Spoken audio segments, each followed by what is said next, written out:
विधान परिषदेला विरोधी पक्षनेता मिळणार आहे। आताची महत्त्वाची बातमी, अर्थसंकल्पीय अधिवेशनामध्येच विरोधी पक्षनेता निवडला जाणार आहे असं बोललं जात आहे। विधान परिषदेमध्ये सतेज पाटील यांची या संदर्भात निवड केली जाणार आहे अशी सध्या माहिती मिळते। ओम देशमुख आमचे प्रतिनिधी आपल्यासोबत जोडले गेलेले आहेत। ओम, अर्थसंकल्पीय अधिवेशनामध्ये दोन्ही सभागृहात विरोधी पक्षनेता अद्याप निवडलेला गेलेला नाहीये, मात्र आता एक महत्त्वाची बातमी समोर आली ती म्हणजे सतेज पाटील यांच्या विधान परिषदेमध्ये विरोधी पक्षनेतेपदी वर्णी लागू शकते। काय एकूण माहिती आपल्याकडे?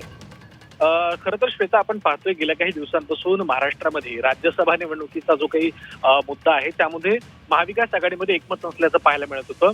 या सगळ्या घडामोडींच्या पार्श्वभूमीवर साधारणपणे एक समीकरण बांधण्याचा प्रयत्न केला जातोय। काँग्रेसकडे विधान परिषदेतलं विरोधी पक्षनेतेपद द्यायचं, राज्यसभेची जागा राष्ट्रवादीला, तर शिवसेना उद्धव ठाकरे गटाला विधान परिषदेची जागा, एकंदर अशा पद्धतीनं कुठेतरी समीकरण बांधण्याचा प्रयत्न महाविकास आघाडीकडनं केला जाऊ शकतो असं कळतंय।